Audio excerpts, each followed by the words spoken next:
हरे राम राम राम हरे हरे।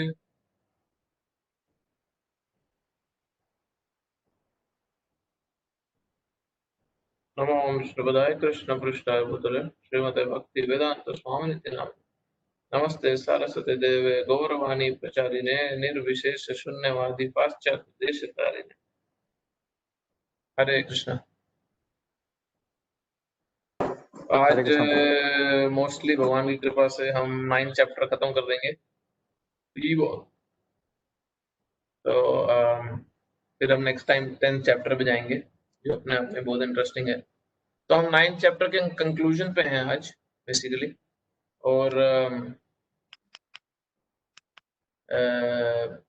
बहुत ही इंटरेस्टिंग है आखिरी के दोनों श्लोक, स्पेशली जो लास्ट श्लोक है इस चैप्टर का। उसमें तो उसमें मैं कुछ ऐसे पॉइंट्स डिस्कस करेंगे जो जो ये एक ही श्लोक है भगवत गीता में जो 2 बार आता है। 9 चैप्टर का आखिरी श्लोक। तो अभी हमने लास्ट टाइम किया था 31 और 32।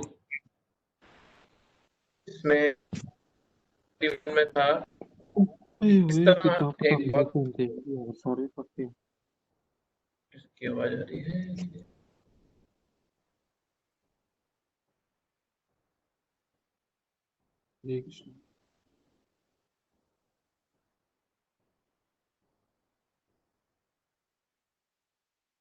में हमने किया था कि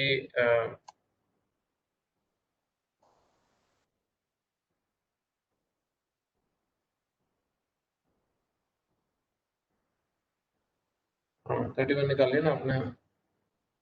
31 निकाला ना आपने। 31 खोलना एक बारी, क्योंकि 31 32 पे 2 मिनट रिकैप करके आगे बढ़ेंगे, कनेक्शन समझेगा ताकि। क्षिप्रम भवति धर्मात्मा शाश्वतंतिम निगच्छति कौन्तेय प्रत्ययानि न मैं भक्त प्रणश्यति। वो तुरंत धर्मात्मा बन जाता है और स्थायी शांति को प्राप्त करता है। कुंती पुत्र, निडर होकर घोषणा कर दो कि मेरे भक्त का कभी विनाश नहीं होता। तो ये जो श्लोक था, ये श्लोक में हमारे पर्सनल, हमें अपने लाइफ में क्या अप्लाई करना उसके लिए भी कुछ शिक्षा थी। और भगवान का पर्सनल डिक्लेरेशन उनकी तरफ से क्या है उसमें भी काफी सीखने को मिलता है कि हम किसी का म्यूट नहीं है। प्रभु म्यूट करो ना। प्रभु प्रभु का म्यूट नहीं है। Thank you. तो कि किस तरह भगवान ये प्रॉमिस कर रहे हैं अर्जुन के थ्रू कि उनके डिवोटी, उनके भक्त का कभी भी नाश नहीं होता, कभी भी उसके उनके भक्त का कभी भी पतन नहीं होगा। स्पिरिचुअली कभी भी उनका भक्त गिरने वाला नहीं है। भगवान मटेरियली भी अपने भक्त को प्रोटेक्ट करते हैं, बट उससे पहले वाले लाइन में भगवान बोल रहे हैं कि वो बहुत जल्दी ऐसा भक्त जो हर समय मेरी भक्ति में लगा रहता है, हर समय मेरी भक्ति में लगा रहता है, वो बहुत ही जल्द धर्मात्मा बन जाता है। हाँ, बहुत ही जल्द धर्मात्मा बन जाता है ऐसा भक्त। तो इसके साथ में एक भागवतम से एक श्लोक आपको अभी स्क्रीन पे दिखा रहा, शेयर कर रहा हूँ। बहुत ही अमेजिंग श्लोक है जिसमें बहुत सिमिलर बात कही है जो नारद मुनि बात कर रहे हैं वासुदेव से, कृष्ण के पिता से कोई बता रहे हैं बात। मैं ये स्क्रीन शेयर करता हूँ 1 मिनट आपके साथ।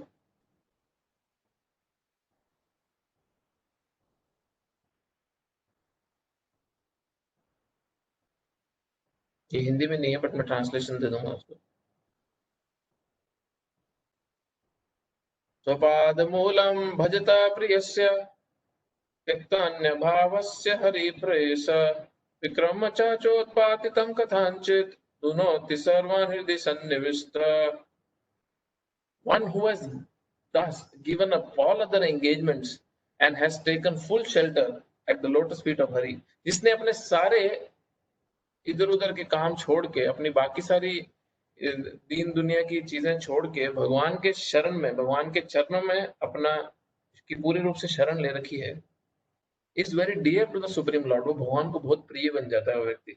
Indeed if such a surrender soul accidentally commits some sinful activity, अगर ऐसा शरणागत भक्त भगवान का गलती से कोई पाप कर्म भी कर देता है, बहुत ही घनिष्ठ, बहुत ही घोर कोई पाप भी कर देता है, The Supreme Personality of Godhead, who is seated within everyone's hearts, immediately takes away the reaction to such sin. जो भगवान स्वयं उसके हृदय में परमात्मा रूप में बैठे हैं, अपने भक्त के जो गलती से कोई बहुत बड़ा पाप भी कर दे, उसके पाप के जो फल हैं, जो उसको रिएक्शन मिलना है, भगवान उसको हर लेते हैं अपने भक्त के लिए।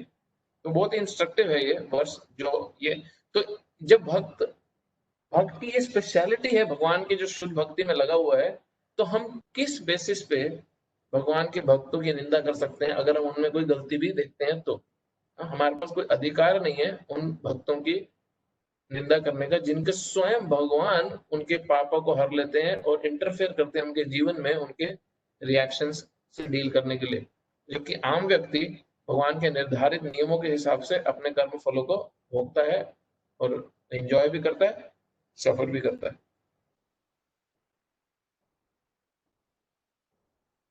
In this verse, it was clearly described that a fully surrendered devotee of Supreme Lord has no need to perform ordinary worldly duties. Now in this verse, it is revealed that devotional service is so pure and potent that a surrendered devotee of the Lord has no need to perform any purificatory process, as described in 6th canto of Srimad Bhagavatam. A surrendered devotee has no need to perform prayaschitta or atonement for an accidental fall down into sinful activity. ये बात हम पहले भी कर रहे थे कि भगवान के भक्त को सिर्फ भक्ति पे ध्यान देना चाहिए। कोई गलती अगर हो भी जाए तो प्रायश्चित में पड़ने की जरूरत नहीं है, या अपने कर्मों को सुधारने के लिए उसको अलग अलग प्रकार के प्रायश्चित करने की और उनमें फंसने की जरूरत नहीं। सिर्फ अच्छे से भक्ति करे और वही इनफ है उसके लिए। विनीत आप वर्ष निकाल लो। तो ये 31 था, 30 और 31 में एक कनेक्शन था। फिर हमने वर्ष किया 32, इसके बाद वाला श्लोक था 32। इसमें ये तो 31 में तो भगवान ने बताया कि अगर कोई नीचे गिर जाए तो भी मैं किस दृष्टि से उसको देखता हूं और मेरे लिए वो कितना इंपॉर्टेंट है। 30वें श्लोक में, 31वें श्लोक में भगवान ये बता रहे कि कोई अगर गलती से गिर भी जाए तो मेरे लिए वो बहुत महान है, मैं उसको एक साधु की तरह ही देखता हूँ और उसको बहुत जल्दी वो धर्मात्मा भी बन जाता है और वैसे भक्त का कभी भी विनाश नहीं होता। 32वें में, जिसमें हमने काफी डिस्कशन भी किया लास्ट टाइम, भगवान बोल रहे हैं कि बाई चांस तुम ऐसी सिचुएशन में भी हो, ऐसी सिचुएशन में तुम्हारा जन्म भी हुआ है, या ऐसे शरीर में या ऐसी परिस्थितियों में भी जन्म हुआ है जहां पे हायर नॉलेज या जहां पे स्पिरिचुअल फैसिलिटी नहीं है, जिसमें भगवान एग्जांपल दे रहे हैं कि स्त्री, वैश्य, शूद्र, अगर ऐसी कैटेगरी में भी व्यक्ति ने जन्म लिया है, वो भी हाईएस्ट प्लेटफॉर्म तक आ सकता है सिर्फ भक्ति के माध्यम से। ये भक्ति की प्रधानता को दर्शाने के लिए भगवान ये वर्सेस को डिस्क्राइब कर रहे हैं। अब जो 33 नंबर श्लोक है जो हमने आज करना है और 34वां श्लोक, तो हम 33वां श्लोक करते हैं। किम पुनर्ब्राह्मणा पुण्य भक्त राजर्षय तथा अनित्यम सुखम लोकम इमाम प्राप्य भजस्व माम।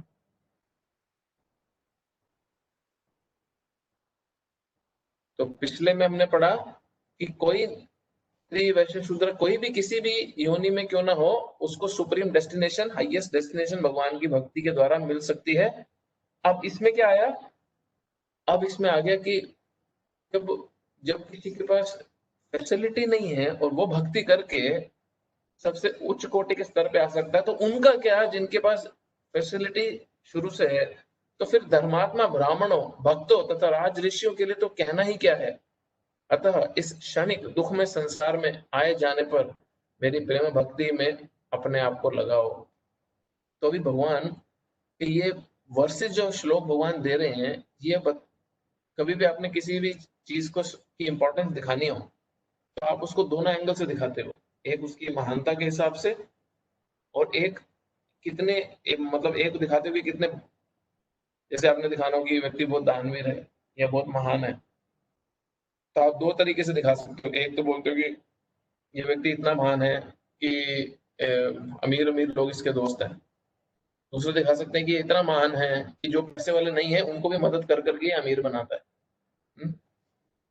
तो यहाँ पे भगवान की जो भक्ति की इंपॉर्टेंस दिखाई है वो इन दो श्लोकों में, ये पूरी सीरीज वही चल रही है वैसे तो, बट ये श्लोक में दिखा रहे हैं कि अब जो हायर बर्थ जिनके हैं जिनको सुपीरियर फैसिलिटीज बचपन से ही मिली हैं, उन लोगों का क्या कहना, वो भी भक्ति करके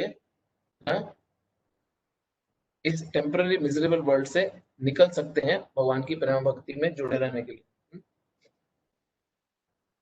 इसका तात्पर्य पढ़ते हैं। इस संसार में कई श्रेणियों में लोग हैं, किंतु तो भी ये संसार किसी के लिए सुखमय स्थान नहीं है। यहाँ स्पष्ट कहा गया है, अनित्यम असुखम लोकम। यह जगत अनित्य तथा दुखमय है और किसी भी भले मनुष्य के रहने लायक नहीं है।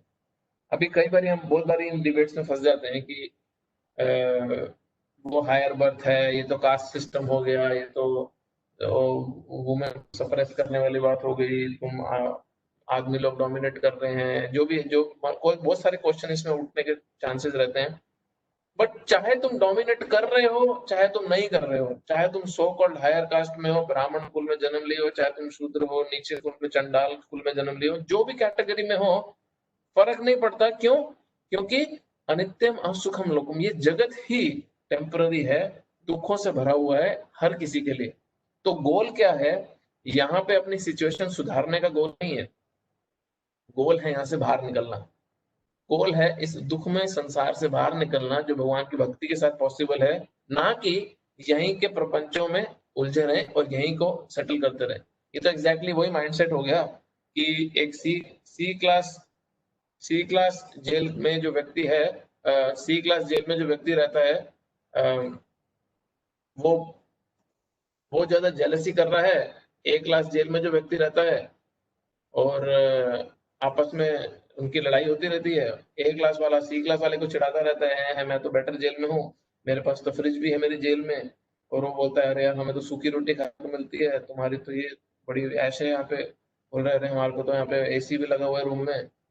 तो आपस में यही लड़े जा रहे हैं, और दोनों ये विचार नहीं करते कि अरे भाई जेल से बाहर निकलना है, यहाँ पे यहीं की फैसिलिटीज अच्छी अच्छी करने का फायदा नहीं है। तो हुआ क्या है पास्ट में, हिस्ट्री को अगर हम थोड़ा सा खोल के देखें तो हुआ क्या है पास्ट में कि हायर कास्ट ने मोनोपोली बनाने के लिए अपनी लोअर कास्ट को जो दबाया, उनको उनका शोषण किया, और दोनों ये भूल गए आपस में लड़ने के कारण, दोनों ये भूल गए कि भैया गोल इस संसार से बाहर निकलना है जो अनित्यम असुखम है, जहाँ पे जो टेम्पररी है और दुखों से भरा हुआ है। तो ये बहुत इंपॉर्टेंट है ये विजन होना, ना कि ये विजन कि अरे मैं तो फीमेल बॉडी में हूँ, मैं इंफीरियर हूँ, मैं तो मेल बॉडी में हूँ जी, मैं सुपीरियर हूँ, चलो जी चलो अभी हम बेटर हैं, तुम बेटर नहीं हो। नहीं, ये सब प्रभुपाद से उनकी फीमेल डिसाइपल्स ने, कहीं यमुना माता जी और कहीं माता जी ने पूछा कि प्रभुपाद जी, आप शास्त्र में लिखा है कि ऐसे वुमेन आर लेस इंटेलिजेंट, तो ये वो। तो प्रभुपाद ने बोला कि अगर तुम अपने आप को औरत मानते हो तो तुम पे लागू है, बट अगर तुम्हारे को स्पिरिचुअल सब्जेक्ट मैटर समझ गया कि तुम सोल हो और शरीर के प्लेटफॉर्म से अलग हो, तो फिर तुम पे लागू कैसे होगा? तो बेटर इज कि you focus on the spiritual side, तुम अपने आध्यात्मिक स्तर पे फोकस ज्यादा रखो कि मैं आत्मा हूँ, मेरा भगवान से रिलेशन है, मुझे इस अनित्य असुखम लोकम से बाहर निकलना है। फिर यहाँ के अननेसेसरी छोटी छोटी बातों में फंसने की जरूरत नहीं है, जिसको गलत इस्तेमाल करके सप्रेस किया जाता है ना? जो अपने आप को सुपीरियर समझता है। क्यों? क्योंकि इस प्रकृति का नियम क्या है? इस प्रकृति का नियम सिंपल है। इस प्रकृति का नियम है, जो बलशाली है, जो कमजोर व्यक्ति है उसको दबाएगा। हाँ, simple, survival of the fittest. तो यहाँ सर्वाइव करने के लिए हमारा स्वभाव ही ऐसा बन गया है कि हम दूसरे व्यक्ति को शोषण करते हैं, दूसरे व्यक्ति को दबाते हैं। जबकि मैं पहले ही बता रहा था एक बारी कि अगर किसी को भौतिक स्तर पे अपने करियर में या मटेरियल वर्ल्ड में भौतिक स्तर पे अगर किसी को तरक्की करनी है, बड़ा बनना है, आगे जाना है, तो उसको दूसरे व्यक्ति के सर पे पांव रख के आगे जाना पड़ेगा और दूसरे व्यक्ति को दबाना पड़ेगा, उसके ऊपर चढ़ना पड़ेगा। कितने पॉलिटिशियंस, कितने कॉर्पोरेट लीडर्स, कितने ही बिजनेसमैन, कितने ही लाशें या कितने ही लोगों को दबा के उनके ऊपर चढ़ते हैं और तब वो अपनी अपनी पोजीशन प्राप्त करते हैं, जो बड़ी बड़ी पोजीशन पे वो लोग हैं। बट अगर किसी को भगवान की प्राप्ति करनी है, किसी को अगर भक्ति प्राप्त करनी है और किसी को अगर भगवान से प्रेम में अपना रिश्ता स्थापित करना है, तो उसको दूसरे लोगों को अपने ऊपर चढ़ने देना होगा। हाँ, इसका मतलब क्या है, उसको दूसरे भक्तों का दास बनना होगा, दूसरे भक्तों का सर्वेंट बनना होगा, तब जाके उसकी प्रगति होगी। सो भक्ति में जो जितना नीचा वो उतना ऊपर, और मटेरियल वर्ल्ड में जो जितना नीचा वो उतना नीचा, और जो जितना ऊपर वो उतना ऊपर। तो भक्ति में उल्टा है कॉन्सेप्ट। भक्ति में वही आगे बढ़ता है जो अपने ऊपर लोगों को, भक्तों को पांव रख के आगे बढ़ने दे। इसका मतलब क्या है, कि राधा रानी जो कृष्ण की सबसे सुपीरियर भक्त भी हैं और उनकी शक्ति भी हैं, उनका भी यही स्वभाव है कि जो भी भक्त भगवान की सेवा करने की कोशिश करता है, तो राधा रानी स्वयं कृष्ण के सामने उस भक्त को प्रमोट करती है कि ये मेरे से भी बेटर है, तुम इसकी सेवा एक्सेप्ट करो। इसलिए जो गुरु हैं, जो हमारे गुरु हैं, वो राधा रानी को रिप्रेजेंट करते हैं। वो राधा रानी को रिप्रेजेंट करते हैं क्योंकि उनका मूड क्या रहता है, तुम कृष्ण के पास जाओ, तुम कृष्ण के पास जाओ, तुम भगवान की ओर जाओ, तुम आगे बढ़ो, तुम आगे बढ़ो, ना कि हम आगे बढ़े, हम आगे बढ़े, तुम आगे बढ़ो। इसका मतलब ये नहीं कि भक्त खुद कुछ नहीं करता, वो भी भगवान की भक्ति अच्छे से कर रहा है, बट वो दूसरों को भगवान के पास भेजता है, ना कि दूसरों को दबा के आगे बढ़ने की कोशिश करता है। ये बहुत इंपॉर्टेंट है, ये समझना प्रिंसिपल। भगवान इस संसार को क्षणिक तथा दुखमय घोषित कर रहे हैं। कुछ दार्शनिक, विशेष रूप में मायावादी, कहते हैं कि ये संसार मिथ्या है, किंतु भगवत गीता में हम ये जान सकते हैं कि ये संसार मिथ्या नहीं, अनित्य है। कुछ ऐसे स्पिरिचुअलिस्ट हैं, वो बोलते हैं ब्रह्म सत्य, जगत मिथ्या। जो स्पिरिचुअल ब्रह्म ज्योति है वो रियलिटी है, और ये जो जगत है जिसमें हम जी रहे हैं ये तो फॉल्स है। हाँ, अगर आप लोग कभी किसी के कांटेक्ट में ऐसे आए हो, कुछ स्पिरिचुअल गुरुओं के ऐसे जो बोलते हैं, ये काफी कोट करा जाता है कई स्पिरिचुअल सर्कल्स में, कि ये जगत तो है तो फॉल्स है, ये तो एग्जिस्ट ही नहीं करता, ये तो तुम्हारा भ्रम है, तुम्हारे मन में है। एक बार प्रभुपाद जी को व्यक्ति से बोला कि सब भ्रम है, सब मिथ्या है, हम सब एक हैं, तुम भी भगवान हो, मैं भी भगवान हूँ, हम सब, ये सिर्फ माया के कारण हम भूले बैठे हैं। तो प्रभुपाद बोले ठीक है, तुम भी भगवान हो, मैं भी भगवान हूँ, तुम भी सेम हो, मैं भी सेम हूँ, ये सब मिथ्या है। तो तेरा वॉलेट भी मेरा वॉलेट हुआ, तेरा पर्स मेरा पर्स हुआ, तो दे दे फिर मुझे पर्स। तो तब रियलिटी सामने आ जाती, नहीं नहीं हम अलग अलग हैं। तो प्रभुपाद बहुत अच्छे से जानते थे ऐसे लोगों को ठीक करना। तो ये कॉमन अंडरस्टैंडिंग है कि ये जगत मिथ्या है, बट भगवत गीता बोल रही है जगत मिथ्या नहीं है, ये रियलिटी है। ये रियलिटी है क्योंकि ये भगवान की खुद की एनर्जी है। ये मिथ्या कैसे हो सकती है, ये फेक फॉल्स कैसे हो सकती है? ये भगवान की खुद की एनर्जी है, बट ये भगवान की टेम्पररी है, टेम्पररी मैनिफेस्टेशन है। ये जो भगवान की बहिरंगा शक्ति है, जो भौतिक शक्ति है भगवान की, इसकी मैनिफेस्टेशन टेम्पररीली होती है। जबकि एनर्जी परमानेंट है, बट ये मैनिफेस्ट टेम्पररीली होती है, कुछ समय के लिए मैनिफेस्ट होती है, प्रकट होती है। अनित्य तथा मिथ्या में अंतर है। यह संसार अनित्य है, किंतु एक दूसरा भी संसार है जो नित्य है, इटर्नल है, जो स्पिरिचुअल वर्ल्ड है। ये संसार दुखमय है, किंतु दूसरा संसार नित्य तथा आनंदमय है। अभी कंपैरिजन है भगवान के धाम में। अर्जुन का जन्म ऋषिकुल ऋषि तुल्य राजकुल में हुआ था, अतः भगवान उससे भी कहते हैं मेरी सेवा करो और शीघ्र ही मेरे धाम को प्राप्त करो। किसी को भी इस अनित्य संसार में रहना नहीं चाहिए, क्योंकि ये दुखमय है। प्रत्येक व्यक्ति को भगवान के हृदय से लगना चाहिए, जिससे वह सदैव सुखी रह सकेगा। भगवत गीता ही एकमात्र ऐसी विधि है जिसके द्वारा सभी वर्गों के लोगों की सारी समस्याएं सुलझाई जा सकती हैं। अतः प्रत्येक व्यक्ति को कृष्ण भावनामृत स्वीकार करके अपने जीवन को सफल बनाना चाहिए। अगला श्लोक। हरे कृष्ण प्रभु। हरे कृष्णा। सुमित है प्रभु, सुमित है प्रभु। हाँ जी प्रभु। प्रभु just connecting to this verse, एक छोटा सा क्वेश्चन था। 33। Yes yes yes. हाँ जी बोलिए। प्रभु इसमें जैसे आपने अभी बोला कि this materialist world is suffering, full of suffering, है नहीं? और कभी हम देखते हैं कि हम अपनी लाइफ में देखते हैं कि जैसे द वे यू सेड कि ये एक्चुअल सफरिंग वर्ल्ड है, we have to get out of this world.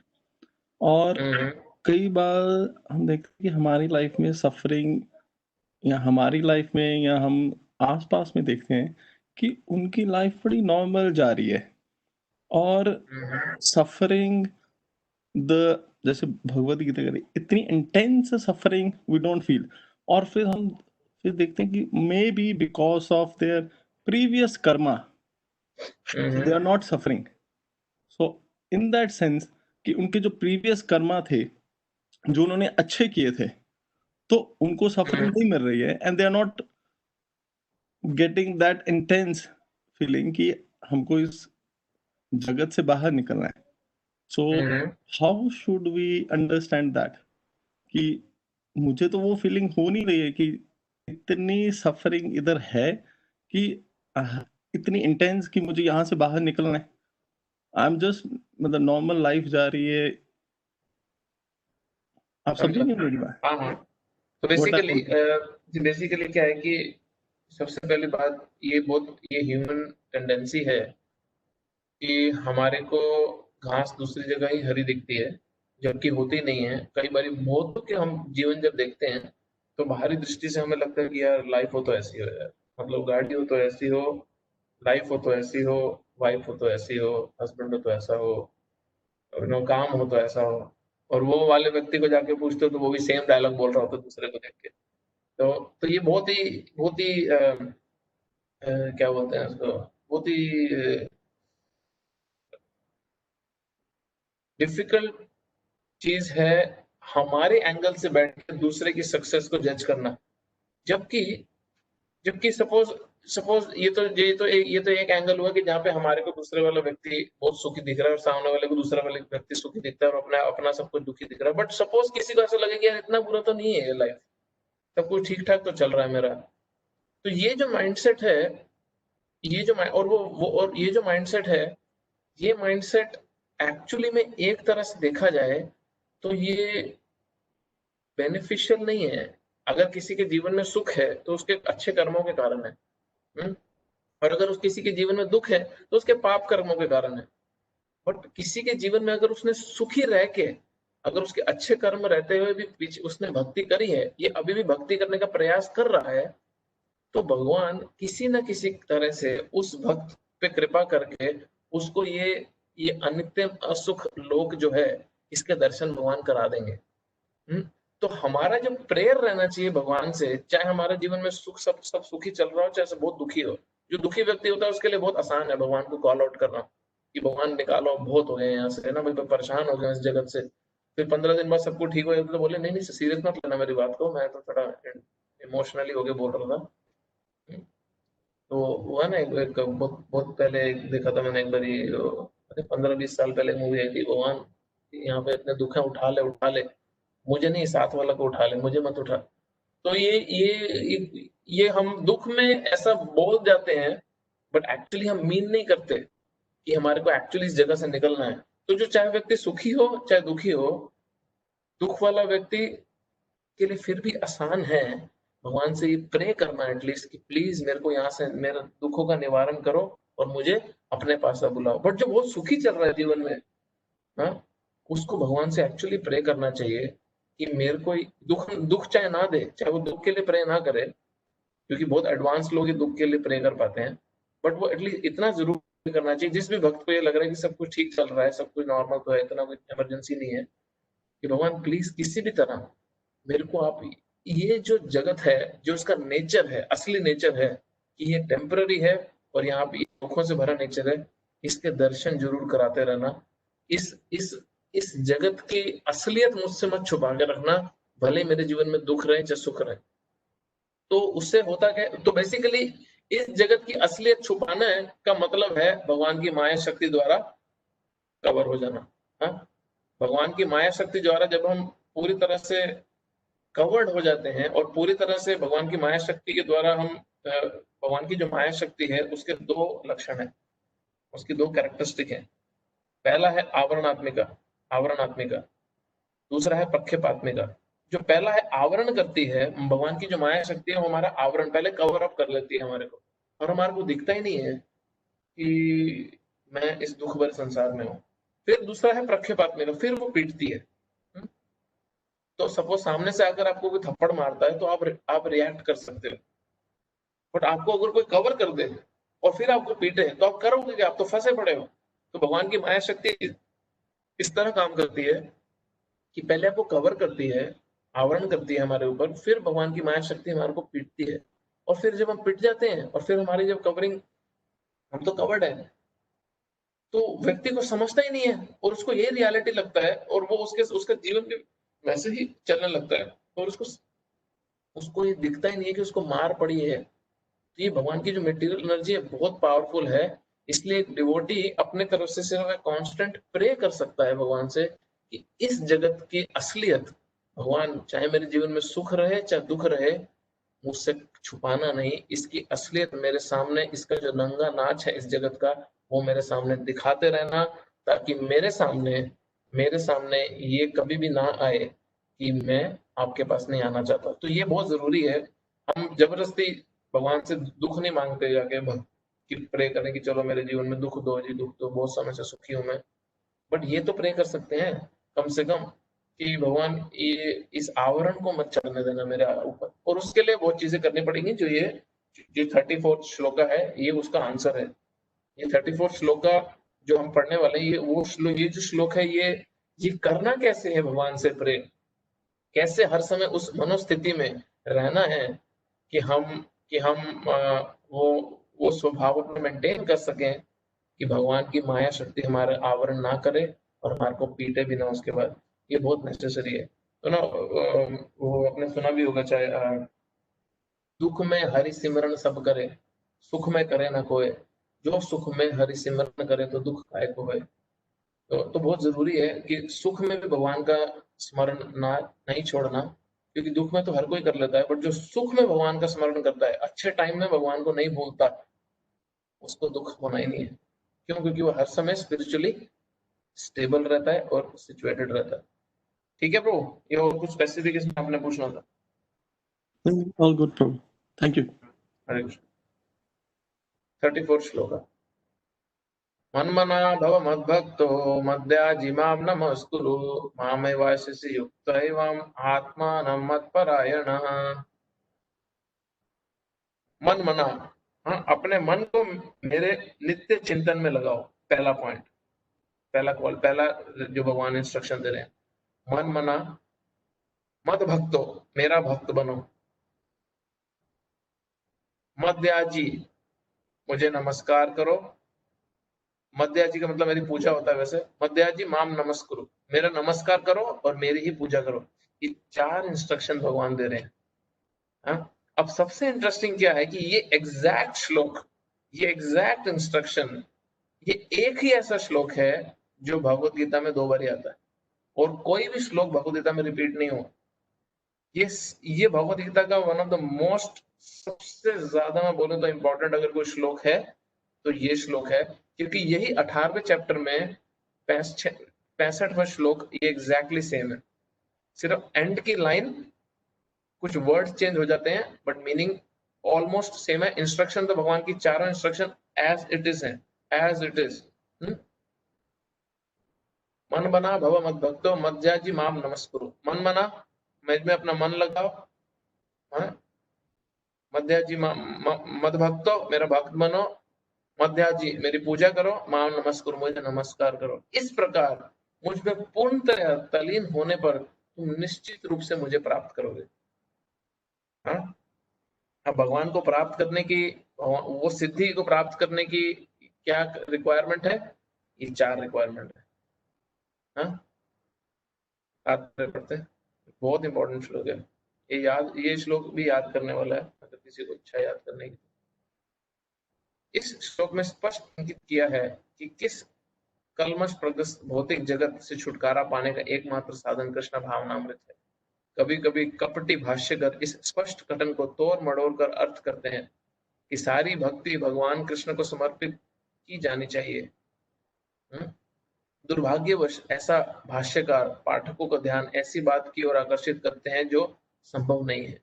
ऐसे भाष्यकार ये नहीं जानते कि कृष्ण के मन तथा कृष्ण में कोई अंतर नहीं है। तो बेसिकली कई भगवत गीता की जो टीकाएं हैं, कई जो भगवत गीता की एक्सप्लेनेशन दी हुई है, उसमें क्या बोलते हैं, जब भगवान बोल रहे हैं मन मना मद भक्तो, जब भगवान बोल रहे हैं मन मना, मुझ में अपना मन लगाओ, तो वो बोल रहे हैं कि कृष्ण बोल रहे हैं कि मेरे भीतर जो प्रभु हैं, जो मेरे अंदर भगवान है, वो बोल रहे हैं कि कृष्ण ऐसा कह रहे हैं कि मेरे अंदर जो भगवान है, तुम उसमें अपना मन लगाओ। क्यों? क्योंकि तुम्हारे अंदर भी वही भगवान है। तो यहाँ प्रभुपाद जी बहुत क्लियरली बोल रहे हैं कि कृष्ण और कृष्ण के मन में कोई भेद नहीं है। भगवान और भगवान का मन एक ही है, क्योंकि भगवान टोटली स्पिरिचुअल है। हमारी जो भौतिक शरीर है, हमारी मटेरियल बॉडी है, उसके अंदर आत्मा स्पिरिचुअल होती है। बट भगवान के शरीर और भगवान के आत्मा में भेद नहीं है, क्योंकि दोनों स्पिरिचुअल हैं। कोई अंतर ही नहीं है। भगवान भगवान सर से लेके पांव तक टोटली स्पिरिचुअल है। तो भगवान की आत्मा अलग कुछ नहीं है, भगवान ही आत्मा है, भगवान ही परम आत्मा है। और ये भाष्यकर पता है कौन है? ये जो टीकाकार कौन है, ये जो राइटर है कौन है? ये इंडिया के फर्स्ट प्रेसिडेंट है। उन्होंने अपनी भगवद गीता की टीका में ऐसा लिखा है, डॉक्टर राधाकृष्णन ने। कृष्ण कोई सामान्य मनुष्य नहीं है, वे परमेश्वर है। उनका शरीर, उनका मन तथा स्वयं वे एक ही और परम है। जैसा कि कर्म पुराण में कहा गया है और भक्ति सिद्धांत सरस्वती गोस्वामी ने चैतन्य चरितामृत पंचम अध्याय आदि लीला में भी के अनुभाष्य में भी उद्धृष्ट किया है। देह देही विभेदेयो निश्वरे विद्यते क्वचित, अर्थात परमेश्वर कृष्ण में तथा उनके शरीर में कोई अंतर नहीं है। लेकिन इस कृष्ण तत्व को ना जानने के कारण भाष्यकर कृष्ण को छिपाते हैं और उनको उनके मन या शरीर से पृथक बताते हैं, सेपरेट बताते हैं। यद्यपि ये कृष्ण तत्व के प्रति निरी अज्ञानता है, किंतु कुछ लोग जनता को भ्रमित करके धन कमाते हैं। भगवत गीता के नाम पे बहुत सारी टिप्पणियां आई हुई है, क्योंकि भगवत गीता के नाम पे फिर भी बिक जाएगा, है ना? तुम हमारी क्या वैल्यू है? हमारे नाम पे किताब बिकेगी भी क्यों? तो भगवत गीता के नाम पे बहुत कुछ बेचा जाता है। कुछ लोग आसुरी होते हैं, वह भी कृष्ण का चिंतन करते हैं, किंतु ईर्ष्यावश, जिस तरह कृष्ण का मामा कंस करता था। अब जितना जितना भगवान का चिंतन कंस करता था, हम सारे मिला के भी उतना चिंतन नहीं कर सकते कृष्ण का। बट वो ईर्ष्या के द्वारा भगवान का चिंतन करता। हाँ, वह भी कृष्ण का निरंतर चिंतन करता रहता था, किंतु वह उन्हें शत्रु रूप में सोचता था। वह सदैव चिंताग्रस्त रहता था और सोचता रहता था कि ना जाने कब कृष्ण उसका वध कर देंगे। इस प्रकार के चिंतन से हमें कोई लाभ होने वाला नहीं है। मनुष्य को चाहिए कि भक्तिमय प्रेम से उनका चिंतन करे, यही भक्ति है। उसे चाहिए कि मैं निरंतर कृष्ण तत्व का अनुशीलन करे। तो वह उपयुक्त अनुशीलन क्या है? प्रश्न पूछा। ये प्रामाणिक गुरु से सीखना है कि क्या फॉलो करना है भगवान की इंस्ट्रक्शंस को। हाँ, भगवान की इंस्ट्रक्शंस को किस तरह फॉलो करना है, भगवान के चिंतन किस तरह करना है। कृष्ण भगवान है और हम कई बार कह चुके हैं कि उनका शरीर भौतिक नहीं है, अपितु सच्चिदानंद स्वरूप है। इस प्रकार की चर्चा से मनुष्य को भक्त बनने में सहायता मिलेगी, अन्यथा अप्रामाणिक साधनों से कृष्ण का ज्ञान प्राप्त करना व्यर्थ होगा। अभी यहाँ पे देख रहा है, स्ट्रेस काफी है कि भगवान की बॉडी स्पिरिचुअल है, भगवान की बॉडी मटेरियल नहीं है। जब जब मैं कथा सुनाता हूँ अभी। जब युधिष्ठिर महाराज ने डिसाइड किया कि अभी उनको अपनी ख्याति, जो पांडु महाराज के पुत्र हैं और जिस वंश में वो हैं, अब उसकी ख्याति पूरे विश्व में फैलानी है, तो युधिष्ठिर महाराज ने राजसूय यज्ञ करने का डिसीजन लिया। अब राजसूय यज्ञ करने के पीछे उनका सबसे जो मेन, जो छुपा हुआ कारण था, वो कारण था कि किस तरह पूरे विश्व को दिखाया जाए कि कृष्ण स्वयं भगवान है। ये उनके मन में उनका अभिप्राय था, हिडन उनका एजेंडा था।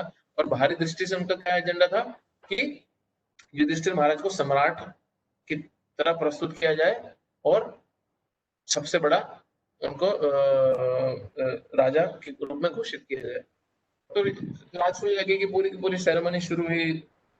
अर्जुन, क्योंकि राजसूय यज्ञ करने के लिए बहुत सोना चाहिए था, तो अर्जुन को एक ऐसी जगह पे भेजा गया जहाँ पे पिछले युगों में एक फाइट हुई थी और वहां पे एक राजा ने यज्ञ किए थे और वहां पे पूरा पहाड़ था सोने का, हिमालय में कहीं पे। तो अर्जुन को वहां भेजा और जो यज्ञ में जितने बर्तन यूज हुए थे सब सोने के बर्तन थे और सब बर्तन वहां पे फेंक दिए गए थे, जिससे पहाड़ बन गया था। अर्जुन वो सब सोना लेके आया और फिर ये यज्ञ पूरा हुआ और बहुत बड़े स्केल पे यज्ञ हुआ, जिसमें दुर्योधन को डिपार्टमेंट एक दिया था, कर्ण को एक डिपार्टमेंट दिया था, कृष्ण ने स्वयं डिपार्टमेंट लिया था कि सारे जितने भी गेस्ट आएंगे उनको स्वागत करने का, उनको वेलकमिंग करने का, उनके पांव धो, उनके सबको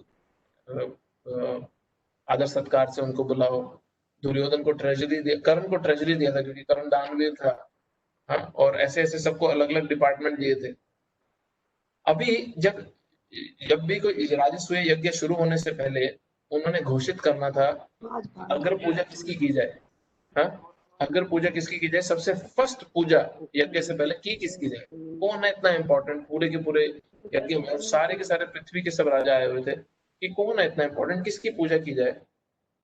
तो सबके अलग अलग ओपिनियन थे कि भीष्म की करो, द्रोण की करो, बट फिर ओपिनियन आने लगे कि कृष्ण की करो। युधिष्ठिर महाराज ने बोला, सबने बोला, सब फिर अग्री करने लगे कि हाँ कृष्ण की पूजा होनी चाहिए, अग्र पूजा कृष्ण की होनी चाहिए, क्योंकि कृष्ण से बड़ा तो इस पूरी पूरी सभा में कोई है ही नहीं। तो वहां पे शिशुपाल था जो कृष्ण का बचपन से दुश्मन था, इवन तो कृष्ण के रिश्तेदार था, वो उनका बुआ का लड़का था, शायद ये मामा का मामा का लड़का था, बुआ का था आई थिंक, नहीं बुआ का तो अर्जुन था, कुछ तो रिलेशन था शिशुपाल का कृष्ण के साथ, फर्स्ट कजन ही था। तो शिशुपाल ने जब शब्द बोला, उसने अपने माँ बाप का नाम नहीं लिया पैदा होने के बाद, जो पहले वर्ड उसने बोले वो कृष्ण को गाली देनी शुरू करी। वो इतना इतना घोर भगवान का दुश्मन था, और हर समय उसके चिंतन में सिर्फ और सिर्फ कृष्ण रहते थे, बट गाली देता रहता। हाँ, हर समय गाली देता रहता था, हर समय क्रिटिसाइज करता रहता था। तो सब मान गए, और यहाँ पे शिशुपाल खड़ा हो गया पूरी की पूरी सभा में कि तुम लोग पागल हो, तुम्हारी बुद्धि मर गई है, तुम भीष्म पितामह वगैरह को छोड़ के, जितना महान योद्धा है ये है वो है सबको छोड़ के तुम इस ग्वाले को अग्र पूजा के लिए चुन रहे हो। इसका तो ये भी नहीं पता कि ये क्षत्रिय भी है कि नहीं है, क्योंकि ये तो वृंदावन मथुरा में पैदा हुआ था, फिर ये क्षत्रिय बन गया। हाँ, अपने मामा को मार दिया, इतनी पत्नियां लेके बैठा है, इसका कुछ पता ही नहीं है, बैटल फील्ड छोड़ के ये भाग जाता है। गाली पे गाली देता गया, चोर है, तो मक्खन चुराता था, इसका कैरेक्टर नहीं है, कुछ ना कुछ बोलता गया। अब कृष्ण ने अपनी बुआ को ये वादा दिया था पैदा होते ही, क्योंकि वहां पे आकाशवाणी हुई थी कि कृष्ण इसकी मौत का कारण होंगे, कि मैं शिशुपाल को 100 गाली देने तक नहीं मारूंगा। हाँ, मुझे जब तक वो 100 गाली नहीं देता मैं नहीं मारूंगा। और कुछ आचार्यगण क्या कहते हैं कि शिशुपाल को ये पता था, वो बड़ा स्मार्ट था, कि वो 99 गाली कृष्ण को देके चुप हो जाता था एक बारी में, बट इस बारी सभा में उसने कंट्रोल खो दिया अपना खुद। उसका वो पूरा का पूरा कंट्रोल खो गया, उसका कैलकुलेशन भी चला गया सब कुछ, और वो गाली पे गाली, गाली पे गाली, गाली पे गाली दिए जा रहा हूँ, बोले जा रहा। उस समय भीम भी पागल हो गया, वो भी शिशुपाल को मारना चाहता था, तो भीष्म पितामह ने भीम को रोका। सारे के सारे क्षत्रिय अपने तलवारें निकाल के बैठ गए, दोनों पार्टी के, शिशुपाल के सोल्जर भी खड़े हो गए कि फाइट हो गई यहाँ पे, क्योंकि चुप ही नहीं हो रहा शिशुपाल, बोली जा रहा है बोली जा रहा है। और कृष्ण वेट कर रहे थे, गिनती कर रहे थे कि जैसे नंबर 100 होगा मैं यहाँ पे शिशुपाल को मार दूंगा। अभी उस सभा में एक कंडीशन थी कि किसी भी यज्ञ में अगर खून गिर जाए धरती पे, तो पूरा का पूरा यज्ञ वापस से सब कुछ करना पड़ता है, और सब खत्म हो जाएगा वहीं पे, पूरा का पूरा सिचुएशन वापस से स्थापित करना पड़ेगा। तो वो बहुत बड़ा एंडेवर था, बहुत बड़ी हेडेक है, तो कृष्ण को वो भी नहीं करना था। तो भगवान जैसे शिशुपाल ने 100वीं गाली दी कृष्ण को, वहीं कृष्ण ने सबके सामने अपने सुदर्शन चक्र का आह्वान किया। सुदर्शन चक्र ने इस तरह से शिशुपाल का सर काटा, इस तरह से शिशुपाल का सर काटा कि एक खून का कतरा भी नहीं गिरा जमीन पे, और शिशुपाल का सर अलग हुआ, और कहीं जाके गिरा शिशुपाल का सर। पर कृष्ण ने ये शिशुपाल को तो मार दिया, युधिष्ठिर महाराज का यज्ञ भी बचा लिया, बट पूरी सभा के सामने जितने भी लोग थे सबने देखा कि शिशुपाल के मृत शरीर से प्रकाश ज्योति निकली, और वो प्रकाश वो ज्योति सबके सामने कृष्ण के शरीर में एंटर कर गई। तो ये कथा के बाद भी इतने मूर्ख मूर्ख अपने आप को विद्वान बनने वाले लोग क्या बोलते हैं कि कृष्ण के भीतर भगवान है, कृष्ण भगवान नहीं है। तब इस सारी की सारी सभा के सामने कृष्ण ने स्वयं ये दिखाया कि किस तरह भगवान भगवद गीता में श्लोक एक्चुअली खुद बोल रहे हैं। आई थिंक 14 चैप्टर का आखिरी श्लोक है ये, 15वां चैप्टर 14 का आखिरी श्लोक है, ब्राह्मणों ही प्रतिष्ठा हम। जो ब्रह्म ज्योति है, जिसके पीछे हजारों हजारों लाखों लाखों ज्ञानी स्पिरिचुअलिस्ट उसको पाने के, उसको प्राप्त करने के पीछे पागल हुए पड़े हैं, वो मेरे पे सिचुएटेड है, वो डिपेंडेंट है मेरे पे, मेरे शरीर का प्रकाश है वो। और वही शिशुपाल सबके सामने भगवान के शरीर में एंटर कर गया। वही कृष्ण ने सिर्फ मिट्टी खाई थी और अपनी माँ को पूरा का पूरा ब्रह्मांड अपने मुंह में दिखा दिया। अब जिसने ब्रह्मांड अपना पूरे मुंह में दिखा दिया, तुम क्या हिम्मत रखते हो ऐसे व्यक्ति के ये बोलने की कि ये तो इसका शरीर भौतिक है, मटेरियल है और इसके भीतर भगवान है। तो ये इसलिए प्रभुपाद बार-बार आप देखोगे इस पॉइंट को बार-बार खंडित करते हैं, उसका पॉइंट खंडन करते हैं कि ये बहुत ही ज़्यादा भ्रमित करने वाला पॉइंट है लोगों को, क्योंकि इससे इससे लोगों की श्रद्धा हट जाती है भगवान से। उनको भगवान का जो भगवत्व है, उनको जो भगवान की स्पिरिचुअल पोजीशन है, जो सुपीरियर पोजीशन है, उससे व्यक्ति हट जाता है। फिर वो भगवान से रिश्ता स्थापित करेगा क्यों? जब उसको यही समझ जाएगा कि जब उसको ये लगेगा कि ये सब कचरा लोगों की कचरा बातें सुन के कि फिर यार मैं तो उन्हीं का वर्शिप करूँ ना जिसके जो कि कृष्ण के भीतर भगवान है, मैं कृष्ण की वर्शिप क्यों करूँ? तो ये बहुत बड़ा बहुत ही एक्चुअली एक्चुअली बोला जाए तो ये बहुत ही गैर कानूनी काम है प्रकृति के नियमों के द्वारा। क्यों? क्योंकि तुम किसी की आध्यात्मिक प्रगति में में अपना इंटरफेरेंस करके अपने टांग अड़ा के किसी की आध्यात्मिक प्रगति को रोक देते हो, और ये अधिकार भगवान ने किसी को नहीं दिया। भगवान ने किसी को नहीं दिया। हाँ, धर्मम तो साक्षात भगवत प्रणीतम, धर्म की स्थापना करना, धर्म के रूल्स को डिसाइड करके उसको एस्टैब्लिश करने का अधिकार केवल और केवल सिर्फ भगवान के पास है। भगवत प्रणीतम, वो सिर्फ भगवान के पास है अधिकार। और ऋषि मुनियों के पास, साधु संतों के पास, भक्तों के पास केवल एक अधिकार है। वो अधिकार है कि वही भगवान के दिए हुए धर्म का प्रचार करें और उसको सोसाइटी में कैसे एस्टैब्लिश करें। बट अपना क्रिएट करने का अधिकार भगवान ने किसी ऋषि मुनि, किसी साधु को नहीं दिया। उसके लिए भगवान स्वयं प्रकट होते हैं, अपने मुख से, खुद से धर्म की स्थापना करने आते हैं। इसलिए भगवान भगवद गीता में कह रहे हैं, यदा यदा ही धर्मस्य ग्लानिर्भवति भारत अभ्युत्थानाम अधर्मस्य तदात्मानं सृजाम्यहम्। मैं स्वयं आता हूँ, सृजामी, मैं खुद से आता हूँ। इसलिए जब जब धर्म की हानि होती है, जब जब धर्म गिरता है, हाँ, परित्रणाय साधूनां विनाशाय च दुष्कृतम्, साधुओं को बचाने और जो दुष्कृति हैं उनको मिटाने, और धर्म संस्थापना अर्थाय, मेरा अर्थाय क्या है, मेरा पर्पस क्या आने का, धर्म को पुनः स्थापित करना। धर्म संस्था अपना अर्थ है संभवामी युगे युगे, मैं कब आता हूँ? युग युग में आता हूँ, अपनी स्वयं की इच्छा से मैं युग युग में आता हूँ। तो ये भगवान जिस पर्पस से आते हैं और जो भगवान का पोजीशन है, उसको जितनी बारी हो सके डायरेक्टली बोलना चाहिए और समझना चाहिए, दूसरों को बताना भी चाहिए। इसमें कंफ्यूजन ना कभी रहनी चाहिए, और अगर है तो उसको बहुत जल्दी दूर करना चाहिए। कि जैसे ही हमारे को ये समझता है कि हाउ अमेजिंग, हाउ ग्रेट, कितने बड़े हैं भगवान, नेचुरली हमारी डिजायर क्या होती है, ओ भगवान बहुत बड़े हैं, उनसे हम अपना रिश्ता स्थापित करें, उनकी शरण लें और उनके करीब जाने के कुछ ना कुछ तरीके अपनाएं, कुछ ना कुछ प्रयास करें कि किस तरह उन भगवान की शरण ली जा सके और उनको उनकी सेवा की जा सके। ये बहुत ही इंपॉर्टेंट है। इसलिए आप देखोगे कई बार आपको लगेगा ये बार बार रिपीट क्यों कर रहे हैं प्रभुपाद, ये हो गया ना पॉइंट, पहले भी तो उन्होंने बताया था। बट नहीं, आप देखोगे बार बार रिपीट होगा कि कृष्ण का शरीर चिन्मय है, कृष्ण का शरीर सच्चिदानंद है, कृष्ण का शरीर भौतिक नहीं है। बार आएगा ये पॉइंट, तात्पर्य निकालो, आगे खत्म करते हैं इसको।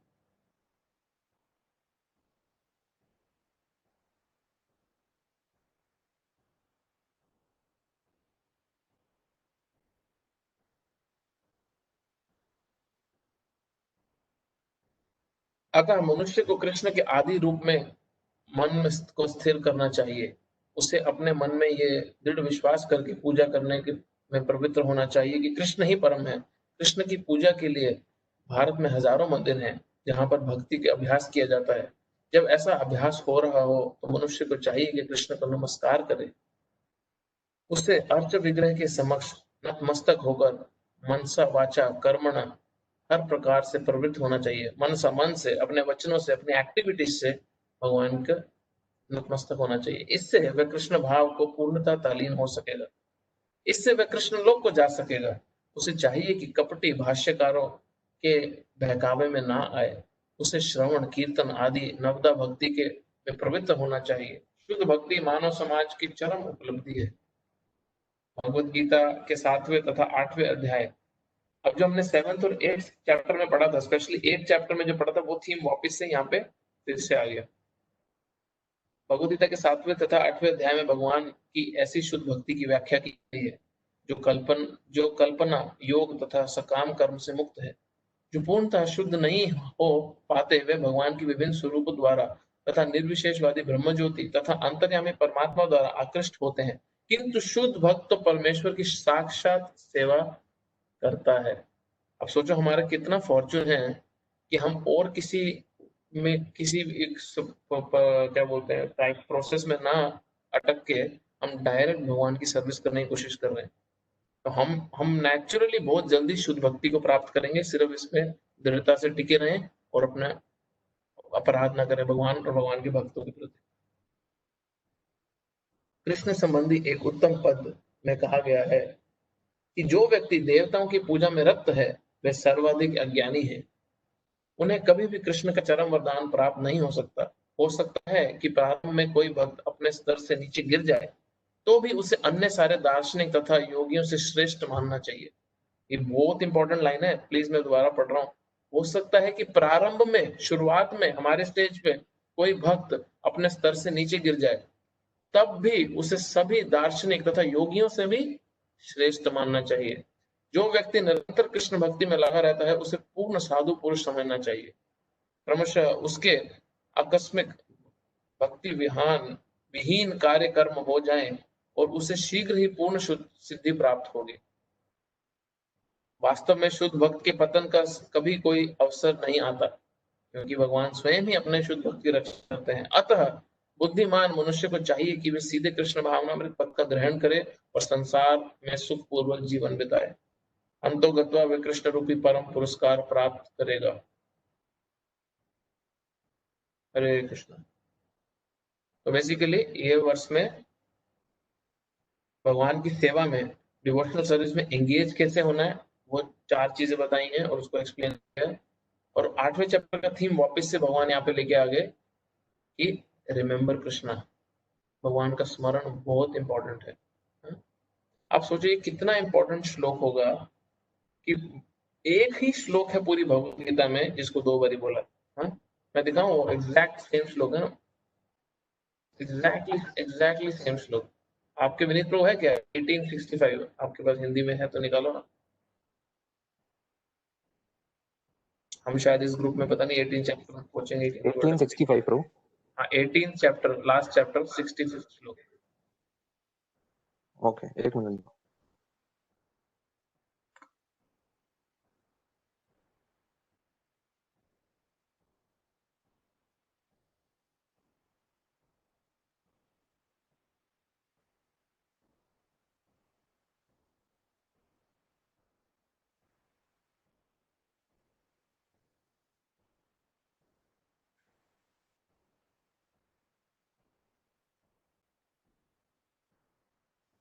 हाँ मिल गया।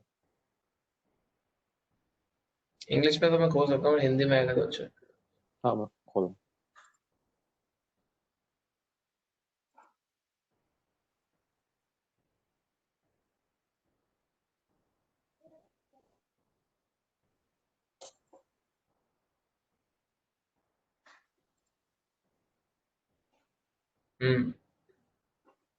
मन मना भव मद भक्तो मज्जाति माम नमस्कुरु।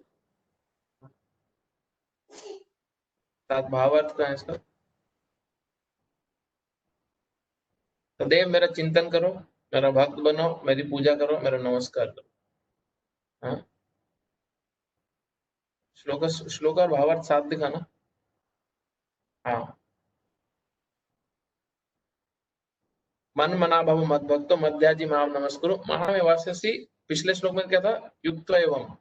इसमें सत्यंते प्रतिजानी प्रियोसी में, इसमें भगवान ने क्या एक ऐड कर दिया, एक थोड़ा सा स्वीटनेस ऐड कर दिया इसमें भगवान ने, इस श्लोक में जो दोबारा से रिपीट किया भगवान ने श्लोक भगवत के एंड में। इस प्रकार तुम निश्चित रूप से मेरे पास आओगे। सेम पिछले लाइन में बोली महामेवास्यसि युक्त एवं आत्मावत मत परायण, तुम मेरे पास आओगे। इसमें भगवान क्या बोल रहे, मैं तुम्हें वचन देता हूँ क्योंकि तुम मेरे परम प्रिय मित्र हो। प्रियोसी, you very dear to me, तुम मेरे बहुत प्रिय हो, मैं तुम्हें प्रॉमिस कर रहा हूँ। दोबारा से भगवान रिपीट कर रहे हैं, सिर्फ ये 4 चीजें करके भगवान क्या रिपीट कर रहे हैं, तुम मेरे पास आओगे, मेरे पास आ जाओगे। ये शरीर समाप्त करने के बाद तुम्हारे को दोबारा इस दुख भरे संसार में नहीं आना पड़ेगा। तुम परम गति को प्राप्त करोगे, भगवान की शुद्ध भक्ति को प्राप्त करोगे, भगवान के धाम को प्राप्त करोगे। वो कृष्ण बोले तुम मेरी भक्ति प्राप्त करके मेरे को प्राप्त करोगे, ये मैं प्रॉमिस करता हूँ, मैं वचन देता हूँ। हाँ। मैं कई बार सोच रहा था कि जैसे ये लाइन भी हम पढ़ रहे हैं ना कि मैं वचन देता हूँ क्योंकि तुम मेरे प्रिय मित्र हो। भगवान ऐसा कन्विंस करने की कोशिश करे, भाई मेरी बात मान लो प्लीज। हाँ, मैं ऐसे बोल रहा मैं सच्ची बोल रहा हूँ, मेरी प्लीज बात मान लो, मैं वचन दे रहा हूँ तुम्हारे को कि तुम मेरे पास आओगे। हाँ। मैं परसों एक डिवोटी के साथ पढ़ रहा था, ऐसे ऑनलाइन हम फोन पे पढ़ रहे थे, और हमने कुछ वर्सेस देखे और वो बहुत नया है अभी, वो एकदम अभी पहली बार वो इतना डिटेल में चाहे पढ़ भी रहा होगा, कुछ क्लासेस ही उन्होंने अटेंड करी। वो बोला कि अरे प्रभु जी इतना तो क्लियर कृष्ण बोल रहे हैं, प्रॉब्लम क्या है, इससे डायरेक्ट क्या बोले भगवान, वो तो इतना डायरेक्ट बोल रहे हैं, हम क्यों नहीं समझ रहे हमारे को। बोला एग्जैक्टली यही भगवान की जो मटेरियल एनर्जी है, जो भगवान की माया शक्ति है, यही उसका काम है कि हमें समझ तो आ रहा है, बट इतनी आसानी से जो लाखों लाखों जन्मों के जो आवरण है हमारे ऊपर, उसको उतारने में तो समय जाएगा। और जितना दृढ़ता से हम भगवान की शरण लेके पकड़ के रहेंगे, वो उतनी स्पीड से वो उतरेगा। मतलब जितने समय लगा वो कचरा अपने ऊपर डालने में, उतना समय उसको उतारने में नहीं लगेगा, बहुत जल्दी उतर जाएगा, बट समय तो लगेगा क्योंकि इतने जन्मों का, अनंत कोटि जन्मों का कचरा है, बट बहुत स्पीड से उतरेगा। क्योंकि भक्तों को कई बार बेचैनी होने लगती है कि अरे यार हो तो गए अभी 2 साल मुझे माला करते हुए, अभी मैं क्यों नहीं भगवान का शुद्ध भक्त बन रहा। अभी कहीं बोलेंगे 15 साल से मैं कर रहा हूँ, मैं 20 साल से कर रहा हूँ, मैं क्यों भगवान का शुद्ध भक्त नहीं बन रहा। 20 मिलियन जीवनों का कचरा है, 20 सालों में उतर सकता है, 2 साल में भी उतर सकता है, 2 महीने में भी उतर सकता है, 2 हफ्ते में भी उतर सकता है, 2 दिन में भी उतर सकता है। बट कितना हम कृष्ण भावना भावित हैं, ये अंदर से हम सारे जानते हैं। हाँ? जो सपोज हम 2 घंटा भी दिन में माला कर रहे हैं, वो 2 घंटा ही हम कृष्ण कॉन्शियस नहीं होते, बाकी तो 22 घंटे की बात नहीं कर रहे, वो 2 घंटा ही हम कृष्ण कॉन्शियस नहीं होते। उसी में अपने दिमाग को हम देखते हैं कि कई बार 100-200 बार इधर उधर भटकता है और उसको वापस लाना पड़ता है। और कई बार तो 8-8 10-10 माला हो जाती है, सुनी नहीं होती, एक माला भी सुनता नहीं है व्यक्ति, तो माला खत्म भी हो जाती है, पता भी नहीं चलता है। तो ये रिस्पॉन्सिबिलिटी हमें अपने ऊपर ही लेना है, भगवान पे ना डाल के, कि वो तो ऑलरेडी सब कर रहे हैं अपनी तरफ से, कि किस तरह हमारे को उनके पास लेके आया जाए। Very interesting. हमारा 9 चैप्टर आज खत्म हुआ है, नेक्स्ट क्लास से हम 10 चैप्टर स्टार्ट करेंगे। कोई क्वेश्चन है किसी का? हरे कृष्णा प्रभु, मैं प्रियंका बोल रही हूँ। प्रियंका, हाँ जी माता जी बोलिए। प्रभु मेरा क्वेश्चन ये है कि इसमें सात्विक किचन वाली प्रियंका माता जी क्या? हाँ प्रभु जी। हाँ जी हाँ जी। मैं प्रभु सिर्फ जानना चाहता हूँ कौन है, क्योंकि मैं अगर जानता हूँ ना किसी व्यक्ति को, फिर मैं आंसर उनके हिसाब से दे पाता हूँ। ओके प्रभु। हाँ जी। तो प्रभु इसमें जो भगवान कह रहे हैं, वो बोल रहे हैं कि मेरे धाम को आओगे, हाँ जी। मतलब कि गोलोका वृंदावन, हाँ जी। यही ना प्रभु। हाँ और जी हम बिल्कुल। लोग ने जो पढ़ा है उस हिसाब से तो युधिष्ठिर महाराज और जो पांडव लोग थे, वो लोग स्वर्ग को गए थे। आपने तो कहाँ पढ़ा है माता जी? प्रभु पढ़ा है या बी आर चोपड़ा जी ने दिखाया था? नहीं प्रभु, बी आर चोपड़ा का नहीं, लेकिन प्रभु मैंने लेक्चर्स में भी सुना है, और कि उनको वो स्वर्ग के लिए चले थे कैलाश होते हुए, और वहां पे वो पहुंचे थे स्वर्ग, और यम उनके साथ गए थे एक उसके डॉग की फॉर्म में। तो हाँ। प्रभु मतलब मेरा डाउट ये है कि स्वर्ग और गोलोका तो डिफरेंट है ना, तो हाँ बहुत इसको फर्क है, दोनों कैसे में बहुत भेद समझे? है। सिंपल तरीके से समझ सकते हैं इसको, कि सबसे पहली बात तो सबसे सबसे सबसे सबसे पहली बात इसमें यह है कि महाभारत में स्वर्ग शब्द का इस्तेमाल नहीं किया हुआ, महाभारत में उच्च लोक का शब्द इस्तेमाल किया हुआ। तो अभी महाभारत को कई लोगों ने, काफी रेंडिशंस आए हैं महाभारत के, काफी इंटरप्रिटेशंस भी आई हैं महाभारत की, कई लोगों ने महाभारत पे टीका टिप्पणी भी लिखी हैं। तो अब जिसकी समझ में स्वर्ग से ऊंचा कुछ है ही नहीं, तो वो उसने उच्च लोगों को स्वर्ग लोक दिखाया, महाभारत में एक्चुअली उच्च लोगों की तरफ जाने उनको बोला है। आप ये सोचो कि आम व्यक्ति सिर्फ पुण्य करके जो स्वर्ग को प्राप्त कर सकता है, अर्जुन और युधिष्ठिर वगैरह वो भगवान की शुद्ध भक्ति करके और पूर्ण रूप से भगवान भी वही लोग प्राप्त करेंगे जो सिर्फ एक आम व्यक्ति पुण्य करके प्राप्त करता है। ये तो फिर लॉजिक ऐसा हो गया कि जो करना है सब करो, सब एक ही गोल है, सब एक ही जगह पे जा रहे हो ना। हमारी एक्टिविटीज डिसाइड करती है, हमारी चेतना डिसाइड करती है हमारे डेस्टिनेशन हमेशा। तो ये कंफ्यूजन इसलिए नहीं रखना कभी भी। और जहां तक रही बात, कुछ कहीं ऐसी पास टाइम है कि उनको नर्क का दर्शन करके जाना पड़ा, कई लोग बोलते हैं जिसके नर्क गए ऑल, वो तो भगवान की लीला थी और वो बहुत अच्छे से पास टाइम हुआ, जहाँ पे युधिष्ठिर महाराज की महानता को दिखाने के लिए कि उन्होंने अपने शरणागत एक कुत्ता जो जन्म रूप में आया था उसकी भी उसने भी, क्योंकि युधिष्ठिर महाराज की शरणागति ली, युधिष्ठिर महाराज ने उसको भी छोड़ा नहीं। युधिष्ठिर महाराज ने उसको भी त्यागा नहीं। और बंद कर सकते हो विनीत प्रभु उसको, उसको भी त्यागा नहीं। और युधिष्ठिर महाराज ने अपनी ड्यूटीज को एंड तक नहीं छोड़ा। तो वो तो युधिष्ठिर महाराज की महानता दिखाने के लिए। तो जब युधिष्ठिर महाराज नर्क पहुंचे तो वहां पे उन्होंने देखा कि वहां पे उनके भाइयों की, द्रौपदी की आवाज आ रही है उनको। और तो युधिष्ठिर महाराज से प्रश्न पूछा गया कि आप तो थोड़ा समय यहाँ पे हो, फिर आप स्वर्ग में जाओगे।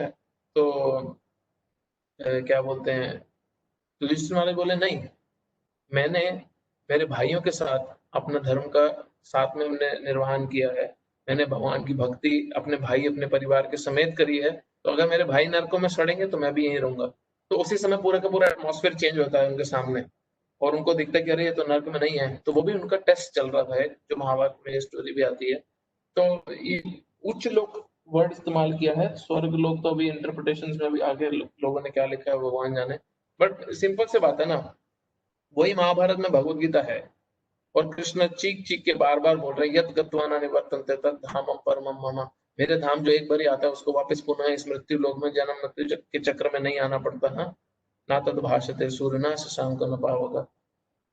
और और उसी भगवत गीता में कृष्ण बोल रहे हैं, आ ब्रह्मा भुवन लोका पुनरावृत्ति अर्जुन माम उपैते होता है पुनर्जन्म न विद्यते। तो वही निचले प्लैनेट से लेके ब्रह्मा जी के प्लैनेट तक ये तो मृत्यु संसार है। और साइमल्टेनियसली उसी भगवत गीता में कृष्ण बोल रहे हैं कि मेरे जगत में जाके, मेरे धाम में जाके कोई वापस नहीं आता। तो डिस्टिंक्शन तो भगवान बहुत क्लियर कर ही रहे हैं।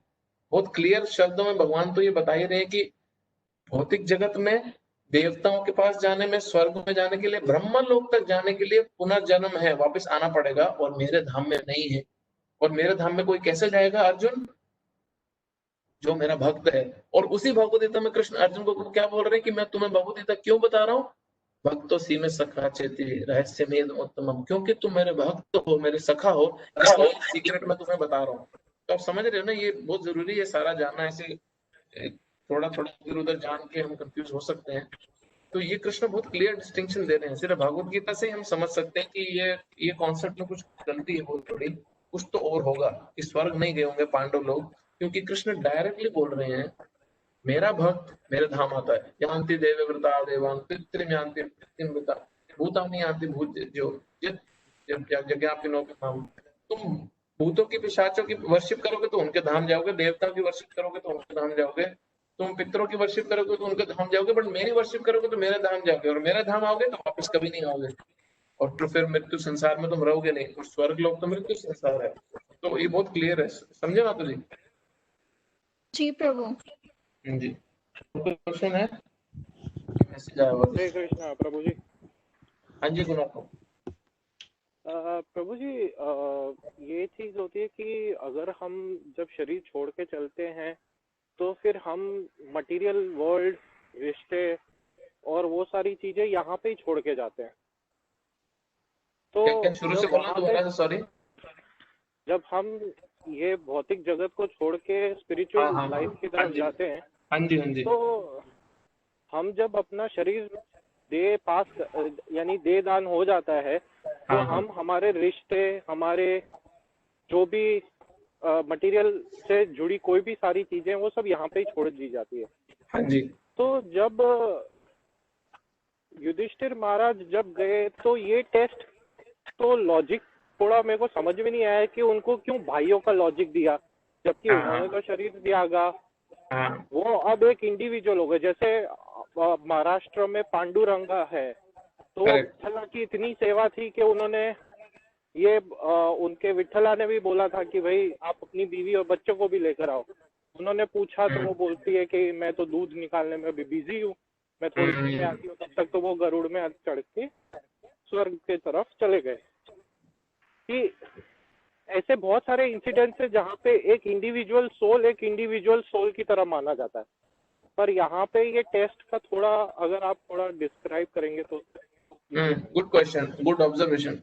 तो सबसे पहली बात तो जो पांडुरंगा जी थे, जो पांडुरंगा नहीं सॉरी जो तुकाराम जी थे, जो पांडुरंगा के भक्त थे विठल के। अब तुकाराम महाराज जो विठल जी के भक्त थे, पूरे गांव के सामने, पूरे के पूरे गांव के सामने अपनी सेम बॉडी में वो भगवान के धाम गए थे। उनकी बॉडी इतनी स्पिरिचुअलाइज हो गई थी। तो जो जो युधिष्ठिर, जो पांडव वगैरह भी थे, वो सारे भी अपने स्वयं इसी ही शरीर में भगवान के धाम गए हैं। वो कोई शरीर त्याग के उनके अंतिम संस्कार नहीं हुए। तो ये तो इसलिए मैं बोल रहा हूँ, अभी महाभारत में कई डिफरेंट डिस्क्रिप्शन हैं, बट जो अथॉरिटेटिव डिस्क्रिप्शन है उसमें बहुत क्लियरली डिस्क्राइब किया है कि जो पांडव थे, जो पांडव हैं, वो कोई टेक्निकल टर्म में बताता हूँ, वो कोई नित्य नित्य साधना सिद्ध भक्त नहीं थे। 3 प्रकार के सिद्ध भक्त होते हैं। एक होता है, 3 प्रकार के जीव हैं, एक है नित्य सिद्ध, एक नित्य बद्ध, एक साधना सिद्ध, एक कृपा सिद्ध। 4 कैटेगरी है। तो जो नित्य सिद्ध भक्त हैं, भगवान के खुद के पार्षद हैं, जो भगवान के स्पिरिचुअल वर्ल्ड में भगवान के समक्ष हैं, और जहां जहां भगवान जिस जिस यूनिवर्स में लीला करने जाते हैं, ये सारे भक्त भगवान के समक्ष उस यूनिवर्स में, उस ब्रह्मांड में भगवान के साथ लीला करने जाते हैं। तो जो पांडव हैं, द्रौपदी है, ये भगवान के वो कैटेगरी के भक्त हैं। जैसे प्रभुपाद जी के एग्जांपल देते हैं, जैसे एक सर्कस होता है, वो एक सिटी में आता है, अपना पूरा का पूरा सिटी, एक छोटा सा अपना कस्बा बिछाता है, अपना सर्कस परफॉर्म करता है, उसको समेटता है, दूसरी सिटी में जाता है, फिर बिछाता है। तो कृष्ण भी अपने पार्षदों के साथ, अपने एसोसिएट्स के साथ ऐसे यूनिवर्स टू यूनिवर्स ट्रैवल करते हैं अपनी लीला दिखाने। तो पांडव उस कैटेगरी में है। दूसरा जो कैटेगरी का डिवोटी है, वो आता है साधना सिद्ध, जो अपनी साधना से सिद्धि प्राप्त करता है और फिर भगवान के धाम प्राप्त हो जाता है। और एक होता है कृपा सिद्ध, जो भगवान की भक्तों की कृपा के कारण उसको सिद्धि प्राप्त होती है। पर जो नित्य सिद्ध कैटेगरी, वो हर समय भगवान के साथ ही रहते हैं, भगवान की लीला में पार्टिसिपेट करते हैं, जैसे यशोदा माई, नंद महाराज। तो ये कैटेगरी जो है, जो जो कृष्ण की जो बाकी गोपी हैं, या रुक्मिणी हो गई, उनकी बाकी पत्नी है, ये भगवान के नित्य सिद्ध भक्त हैं।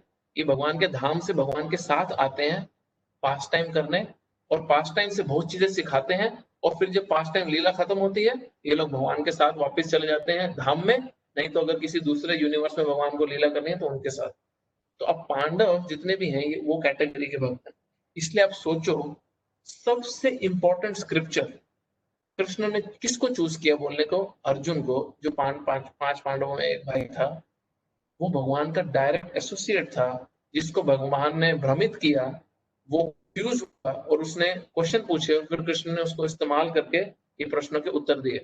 तो ये बड़ा इंपॉर्टेंट है समझना कि जितने भी पास टाइम हम देख रहे हैं कि युधिष्ठिर महाराज उनके चिंता कर रहे थे, मेरे को भाइयों के साथ रहना है, ये हमारे को शिक्षाएं देने के लिए पूरी महाभारत रची गई है। जबकि ये पांचों भाई तो कभी भगवान से सेपरेट हुए नहीं, आपस में एक दूसरे से कभी सेपरेट हुए नहीं। ये तो पूरी लीला चल रही है भगवान की, ताकि हम बद्ध जीव, जो बद्ध जीव है, जो फंसे हुए इस संसार में, कुछ सीख सके इससे। गुड ऑब्जर्वेशन कुणाल को, अच्छा आपने ये सोचा भी एटलीस्ट। ठीक है प्रभु। हाँ जी प्रभु, थैंक यू प्रभु। एक क्वेश्चन है प्रभु जी, कृष्ण का हर टाइम चिंतन कैसे करें? सारी दिन की एक्टिविटीज में बैक टू बैक कुछ ना कुछ लगा रहता है, और बहुत बारी काफी देर तक याद भी नहीं रहता रिमेम्बर करना, क्या करें? तो मैंने दो क्लास पहले आई थिंक यही बात हम कर रहे थे कि जब बैटलफील्ड, जब कुरुक्षेत्र का युद्ध चल रहा था, और कृष्ण अर्जुन को क्या शिक्षा दे रहे हैं? माम अनुस्मर युद्ध च, तुम फाइट करो और मेरे को सेंटर में रखो, मेरा स्मरण करो। तो कृष्ण, तो अर्जुन जब उस समय इतना भीषण युद्ध चल रहा है, प्लीज इमेजिन करना, कई बार मुश्किल रहता है इमेजिन करना। प्लीज सोच लो, कोई माँ अपने बच्चे की पिटाई कर रही है गुस्से में, और बहुत गुस्से में मार रही, बच्चे की चिंता करके मार रही है, बच्चे की सेवा के लिए चाहे पीट रही है, डांट रही है बच्चे को, या जो भी है फादर बच्चे को डांट रहे हैं। अब वो उस समय पे आप भगवान का स्मरण कैसे कर सकते हो? अब अर्जुन खून कर रहा है, दर्जनों के हिसाब से, वो मिनटों में दर्जनों के हिसाब से वो सैनिक मार रहा है। कितना फिजिकल एंडेवर है, कितना कितना घोर वो सीन होगा वहां पे। तो वहां पे वो हरे कृष्ण हरे कृष्ण हरे कृष्ण कृष्ण कृष्ण हरे हरे, वो ये सब नहीं कर रहा होगा चाहे वो, बट क्योंकि वो कर कृष्ण के लिए रहा है, तो वो अपने आप में ही कृष्ण भावना भावित एक्टिविटी हो जाती है, अपने आप में ही कृष्ण का चिंतन, उसमें भगवान खुद से स्फूर्ति देते हैं। तो सबसे जरूरी क्या है हमारे दिनचर्या में, सपोज कोई फैमिली में है और वो अपने परिवार को चला रहा है, बच्चे को संभाल रहा है, घर का काम काज कोई कर रहा है, या जॉब पे जा रहा है, ऑफिस जा रहा है, या हम मंदिर में आते हैं और हम मंदिर में कोई फिजिकल एक्टिविटीज को सर्विस कर रहे हैं, कई बार भगवान के लिए कुकिंग कर रहे हैं। अब जब आप सपोज आप भगवान के लिए पूरी सब्जी बना रहे हो, तो आपका फोकस क्या है कि भैया सब्जी में तो नमक डाला कि नहीं डाला, सब्जी ठीक से कटी कि नहीं कटी है, धोली मैंने अच्छे से कि नहीं, पूरी हुई कि नहीं हुई, टाइम पे कुकिंग हो रही है कि नहीं हो रही, स्वाद ठीक है कि नहीं है, बहुत कुछ दिमाग में चलता है। तो उस समय पे आपको हरे कृष्ण कृष्ण कृष्ण हरे हरे हरे राम राम राम हरे, डीटीज की पिक्चर आपके सामने नहीं आ रही, फिर आप चिंता कर रहे मैं तो डीटीज की पिक्चर ही याद नहीं आ रही, मेरे को तो कृष्ण का नाम ही याद नहीं आ रहा। बट आप जो एक्टिविटी कर रहे हो उसमें आपका पूर्ण फोकस क्या है, इस तरह भगवान के लिए इसको अच्छे से किया जाए, चाहे मेरे घर का काम है, चाहे परिवार का काम है, चाहे जॉब है, चाहे मेरी डायरेक्ट मंदिर में सर्विस है। उस एक्टिविटी को जब आप कृष्ण के लिए करते हो, उसका रिजल्ट कृष्ण को अर्पित नहीं, कृष्ण के लिए जब एक्टिविटी की जाती है, तो वो सुपीरियर है। उसके इंटीरियर नीचे का एक्टिविटी क्या है कि आप कोई एक्टिविटी करते हो और उसका रिजल्ट कृष्ण को अर्पित करते हो, कर्म योग, भक्ति योग, कर्म योग। तो इन दोनों केसेस में जब रिजल्ट के एंजॉयर कृष्ण हैं, तो नेचुरली भगवान हमारे को ग्रेजुअली धीरे धीरे स्फूर्ति देने लगते हैं कि हम इन बिटवीन भगवान का स्मरण आ जाता है, भगवान को याद करते हैं।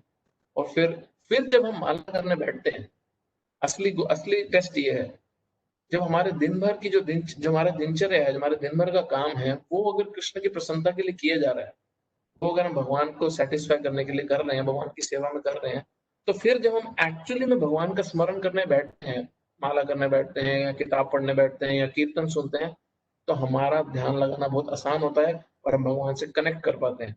अगर हम हमारे दिन के 21-20 घंटे सिर्फ और सिर्फ हमारा ही चिंतन चल रहा है, परिवार का चिंतन चल रहा है, दीन दुनिया का चिंतन चल रहा है, कोरोना वायरस का चिंतन चल रहा है, तो जब हम माला करने बैठेंगे, कीर्तन सुनने बैठेंगे, किताब पढ़ने बैठेंगे, तो उस समय भी वही चिंतन चलेगा, और वही चिंतन चलना पड़ेगा। क्यों? क्योंकि हमारी चेतना में भरा ही वही है। तो बेसिकली जब हम कोई और काम कर रहे हैं और उस समय हमारे को हो सकता है कि फोकस अपना, अभी सपोज एक मदर है अपने बच्चे को पढ़ा रही है, अपने घर के ड्यूटीज कर रही है, या कोई फादर है अपने घर का ड्यूटीज कर रहा है, तो उनको उनको घर का ड्यूटीज करते समय ये अगर बहुत क्लैरिटी है कि मेरा गोल मुझे और मेरी फैमिली को कृष्ण कॉन्शियस बनाना है, तो नेचुरली भगवान वो सिंसियरिटी देख के अपनी रिमेम्बरेंस देते रहते हैं बीच बीच में। और फिर हम जब चैंटिंग करने बैठेंगे, हम सर्विस करने बैठेंगे, तो नेचुरली भगवान का नाम भी आएगा और कॉन्शियसनेस भी बहुत क्लियर रहेगा। तो जिनका भी प्रश्न है इससे रिलेटेड और कुछ पूछना है तो पूछ सकते हैं, तब तक और किसी का कोई प्रश्न है तो पूछ सकते हैं। प्रभु जी, Who is that? Chaitanya. Oh, Chaitanya, Joshi ji. No. Yes, Joshi. Yes. You are, man. Come on. Yes, Chaitanya. Bhishma Pitamah ने परशुराम जी को हराया था, फिर परशुराम जी था, विष्णु जी ही थे, फिर क्योंकि विष्णु जी था बहुत स्ट्रॉन्ग है सारे से ज्यादा। क्या परशुराम जी को भीष्म पितामह ने हराया था? आगे नहीं समझ आया, थोड़ा जोर बोलो चैतन्य। भीष्म पितामह जी ने परशुराम जी को हराया था, पर परशुराम जी का विष्णु अवतार है। हाँ। ओके, तो इसमें एक चीज क्लियर कर देता हूँ चैतन्य, भीष्म पितामह ने परशुराम जी को हराया नहीं था। भीष्म पितामह और परशुराम की फाइट इतनी लंबी चली थी, इतनी ज्यादा भीषण हो गई थी कि ब्रह्मा जी नारद मुनि को बीच में आके रोकना पड़ा था उस फाइट को। और परशुराम जी भीष्म पितामह की स्किल से, भीष्म पितामह की प्योरिटी से और भगवान की डिजायर से, जो भीष्म पितामह के थ्रू भगवान उसको अप्लाई करना चाहते थे, उससे बहुत ज्यादा हैप्पी हो गए थे। ऐसा नहीं हुआ था कि परशुराम जी को भीष्म पितामह ने गिरा के हरा दिया और परशुराम जी माफी मांग रहे हैं और सॉरी मैं हार गया, ऐसा नहीं हुआ। परशुराम जी जबकि बहुत ज्यादा प्लीज्ड थे, बहुत ज्यादा हैप्पी थे कि उनका खुद का स्टूडेंट, हाँ, क्योंकि भीष्म पितामह परशुराम से ही सीखे हैं।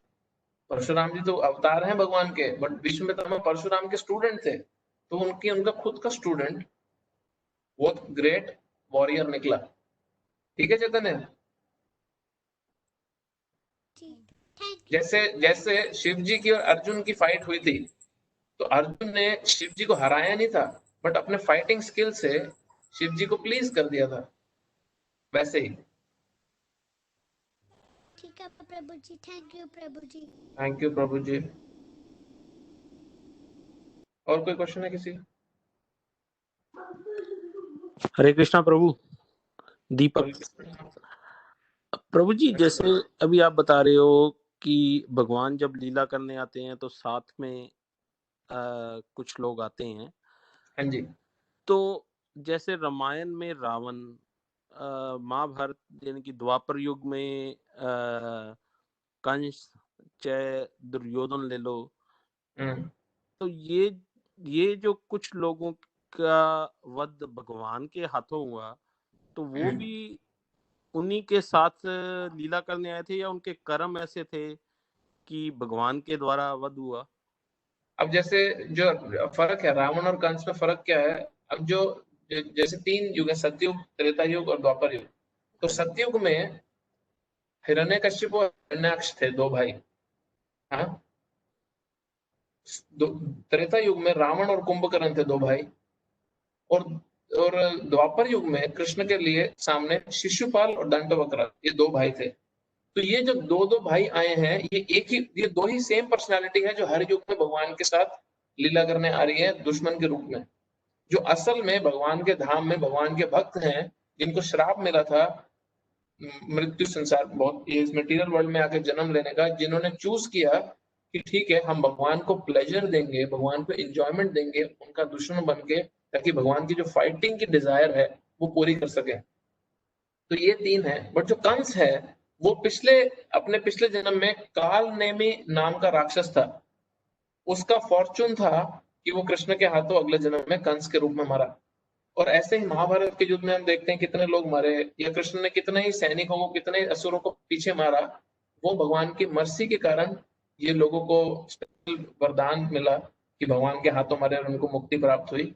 बट ये जो मेन जो असुर है, हिरण्यकश्यप, हिरण्याक्ष, रावण, कुंभकर्ण, शिशुपाल, दंतवक्र, ये भगवान के साथ लीला करने आए हैं। ठीक है प्रभु? हाँ जी प्रभु, थैंक यू।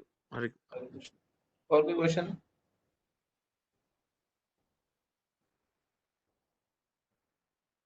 क्वेश्चन एक है, प्रभु जी रिसेंटली लेक्चर में सुना था कि हम घर की हर एक्टिविटीज करते करते कंटिन्यूअसली चैंटिंग करते रहेंगे, तो इस तरह से भी हम फुल डे कृष्णा कॉन्शियस रहेंगे।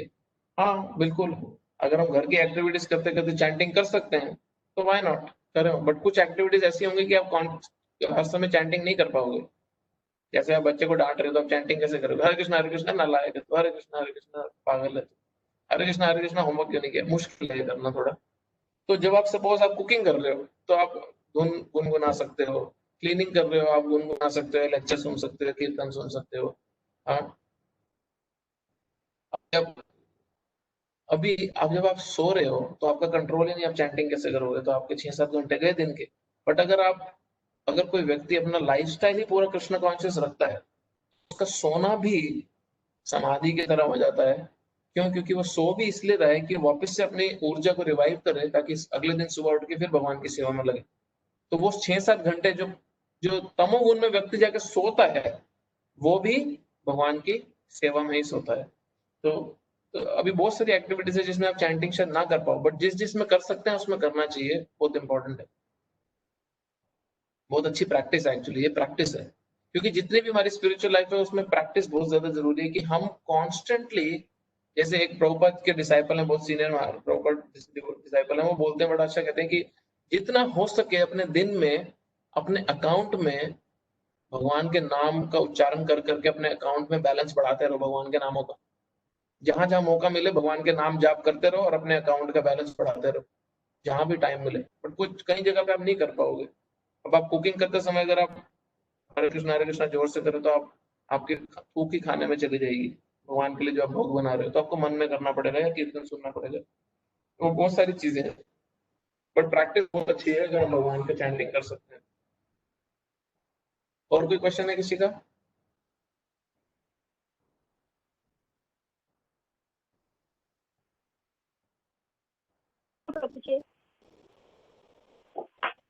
हरे कृष्णा। प्रभु जी नेहा। हाँ जी प्रभु जी मेरा एक क्वेश्चन है। प्रभु जी भगवान ने जब राम अवतार में और कृष्ण अवतार में दोनों के अवतार में शिव बाण तोड़ा था, तो प्रभु जी क्या उसका था मेन, उसके पीछे क्या था कि दोनों ही अवतार में उन्होंने दोनों इम्पोर्टेंट काम करने से पहले शिव बाण तोड़ा था? हाँ, तो पहला पॉइंट तो है कि दोनों शिव बाण नहीं थे, एक शिव बाण था, एक परशुराम का बाण था।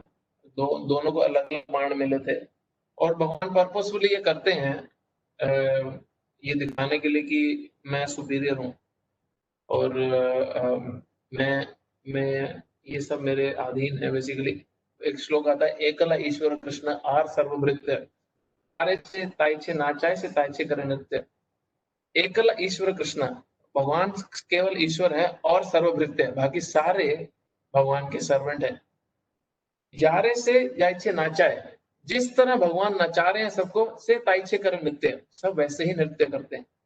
हाँ, तो भगवान कई बार अपनी प्रधानता दिखाने के लिए अपने अपने पोजीशन को रीएस्टैब्लिश करने हैं, रीएम्फसाइज करने हैं, ऐसे ऐसे लीला करते हैं यहाँ पे वो अब जैसे भगवान ने शिव बाण उठा के तोड़ दिया राम भगवान ने, फिर वो रामेश्वरम में जाके शिवलिंग की पूजा कर रहे हैं।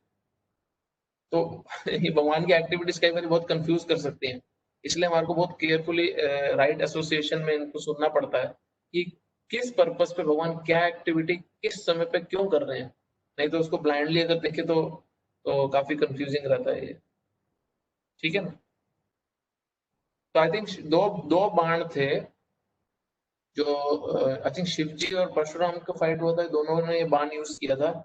तो एक राम भगवान जो जनक महाराज के पास था और एक जो कंस के पास बाद में आया ना, कैसे कंस के पास आता है वो, बट दो अलग बाण थे।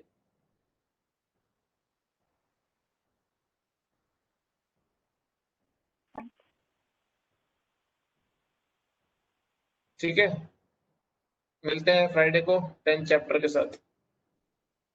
हरे कृष्ण। थैंक यू प्रभु, हरि बोल।